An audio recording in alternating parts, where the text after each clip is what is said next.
9,64,000 ಕೋಟಿಯಲ್ಲಿ ಸ್ವಾತಂತ್ರ್ಯ ಬಂದಾಗಿಂದ ಸರ್ಕಾರಗಳು ಬೇರೆ ಬೇರೆ ನಾನಾ ನಾಯಕರುಗಳು ಮುಖ್ಯಮಂತ್ರಿಗಳಾಗಿ ಆಡಳಿತವನ್ನು ಮಾಡತಕ್ಕಂಥದ್ದು ನೋಡಿದ್ದೆ. ಆದ್ರೆ ಕೇವಲ 8 ವರ್ಷದಲ್ಲಿ 5 ಲಕ್ಷ ಕೋಟಿ ಮಾನ್ಯ ಮುಖ್ಯಮಂತ್ರಿಗಳ ಆಡಳಿತ ಅವಧಿಯಲ್ಲಿ ಅವರು ಮುಖ್ಯಮಂತ್ರಿಗಳಾಗಿ ಮಾಡಿರ್ತಕ್ಕಂಥ ಸಾಲದ ಹೊರೆ ಪ್ರತಿನಿತ್ಯ ಇವತ್ತು 300 ಕೋಟಿಗಿಂತ ಹೆಚ್ಚು ಸಾಲದ ಹೊರೆ ಇವತ್ತು ನಮ್ಮ ಹೆಗಲ ಮೇಲೆ ಕಟ್ತಾ ಇದ್ದಾರೆ. ಅದನ್ನ ತೀರಿಸತಕ್ಕಂಥವ್ರು ಯಾರು? ನಾವುಗಳೇ ತೀರಿಸಬೇಕು. ತೆರಿಗೆ ಮೂಲಕ ಕಟ್ಟತಕ್ಕಂಥ ಹಣ ಇವತ್ತು ಸ್ವೇಚ್ಛಾಚಾರವಾಗಿ ಲೂಟಿ ಆಗ್ತಾ ಇದೆ. ವಿಧಾನಸೌಧದ ಒಳಗಡೆ ನಡೀತಕ್ಕಂಥ ಅವ್ಯವಹಾರಗಳಿದೆಯಲ್ಲ, ಭ್ರಷ್ಟಾಚಾರ ಇದೆಯಲ್ಲ, ಲೋಪದೋಷಗಳಿದೆಯಲ್ಲ, ಅವೆಲ್ಲ ಮುಚ್ಚಿಟ್ಕೊಳ್ಬೇಕಲ್ಲ.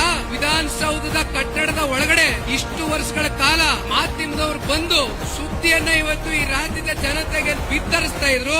ಅಂತ ಮಾಧ್ಯಮದವರ ಮೇಲೂ ಕೂಡ ಇವತ್ತು ನಿರ್ಬಂಧವನ್ನ ಹೇರಿದ್ದಾರೆ. ಅಂದ್ರೆ ಈ ರಾಜ್ಯ ಸರ್ಕಾರ ಎಂತ ಭ್ರಷ್ಟ ಸರ್ಕಾರ ಅಂತಕ್ಕಂಥದ್ನ ಬಹುಶಃ ಇದೊಂದು ಸಣ್ಣ ಉದಾಹರಣೆಯಲ್ಲಿ ನಾವು ತಿಳ್ಕೊಳ್ಬೇಕಾಗ್ತದೆ.